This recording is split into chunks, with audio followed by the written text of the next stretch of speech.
What's going on, guys? So today we're going to talk all about intermittent fasting and how to best use it for fat loss, okay? So before we dive into this, first and foremost, there is no best diet out there, all right? Not to say that intermittent fasting is better for fat loss versus, just counting your macros or hopping on a different diet that works for you. It's all going to be what you can be consistent with. But we're going to talk more specifically intermittent fasting, more or less here. So what is intermittent fasting? Well, it's simply just eating within time windows, right? Eating in intervals, okay? Eating in intervals. So basically it's like, you're gonna fast from when you wake up until noon, and then you'll eat from noon to 8, and then you won't eat until noon the next day, all right? So it's eating in intervals like that, 8-16, or any sort of time window that you wanna fit. So the idea of intermittent fasting, more or less, is just to, and the way that I see it for fat loss, is just to push your meals back into later in the day, right? Because as you get deeper into a diet, as you get deeper while eating into a caloric deficit, right, which you need to be in for fat loss, you're going to get hungrier later in the day, right? So if you have a big breakfast in the morning and then, you continue to eat throughout the day, you have your last meal at like 4:30 or 5, well, as you go later into the evening, you're probably not going to go to bed until like 8, 9, or maybe even 10 o'clock, maybe even later, right? You're going to find yourself getting very hungry. So this is when I would recommend to use intermittent fasting, is when you are lower on calories or deep into a deficit. So low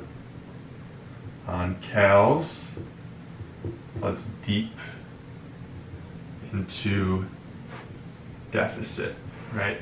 Because as you're in a caloric deficit for a prolonged period of time, it's going to be normal for you to feel hungry, right? As you're dieting, it's going to be normal for you to feel hungry, as you've been doing it for 2 or 3 months. So that's why intermittent fasting comes really handy, right? Because you can fast in the morning, right? And you can have water, you can have coffee, you can have tea, right? But nothing with any sort of calorie substance.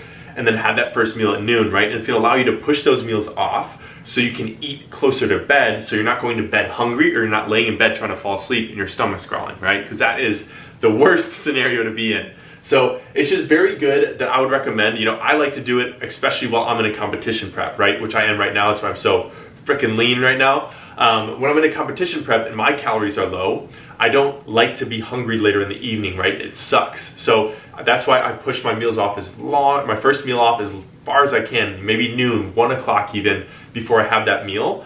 Because then I know I have that meal, it holds me over for a couple more hours, and then I can eat later into the evening, especially while being on low calorie, and not go to bed completely hungry, all right? So intermittent fasting, that's how you use it best for fat loss, right? Especially while you're in a deficit for a long time, especially while you're on low calories.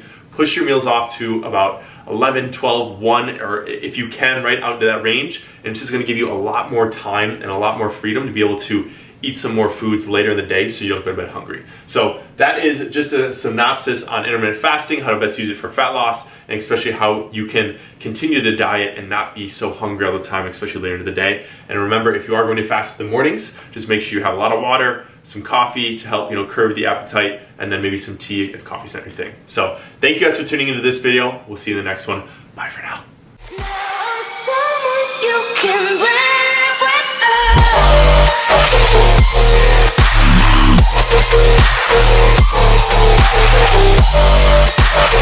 Now